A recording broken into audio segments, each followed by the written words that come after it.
महाड तालुक्यातील महाड-विन्हेरे या मार्गावर महामंडळाच्या सतत नादुरुस्त आणि तोडलेल्या बसगाड्या सोडण्यात येत असल्यानं प्रवाशांना, विशेषतः वृद्ध आणि शाळकरी मुलांना प्रचंड त्रासाला सामोरं जावं लागत आहे। काही दिवसांपूर्वीच बिजघर फाट्यावर अशाच नादुरुस्त एसटी बसमुळे अपघात झाला होता। घाटातील हे अपघात वारंवार घडत असून याकडे एसटी प्रशासन दुर्लक्ष करत आहे। या पार्श्वभूमीवर युवा नेते अक्षय मुन्ना सकपाळ यांच्या नेतृत्वात आज स्वारगेट एसटी डेपो मॅनेजरची भेट घेऊन या समस्यांबाबत तीव्र नाराजी व्यक्त करण्यात आली। यावेळी त्यांनी महामंडळाला निवेदन सादर करण्यात आलं।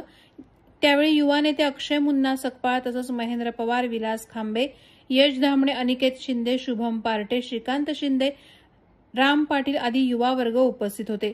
तर यावर तातडीनं उपाययोजना करण्याची मागणी केली। विन्हेरे विभागात पाठवण्यात येणाऱ्या गाड्या नेहमीच खराब असतात, ज्यामुळे प्रवाशांचे हाल होतात। हे प्रकार थांबले पाहिजेत। एसटी डेपोतील गाड्या सुस्थितीत असाव्यात, अन्यथा अशा गाड्यांना पुढे जाण्याची परवानगी दिली जाणार नाही, असा ठाम इशाराही मुन्ना सकपाळ यांनी दिला। या निवेदनानंतर प्रशासनानं योग्य ती खबरदारी घेण्याचं आश्वासन दिलंय, परंतु त्वरित कृती न झाल्यास जनतेच्या सोयीसाठी आंदोलन छेडलं जाईल असा इशारा मुन्ना सकपाळ यांनी दिला।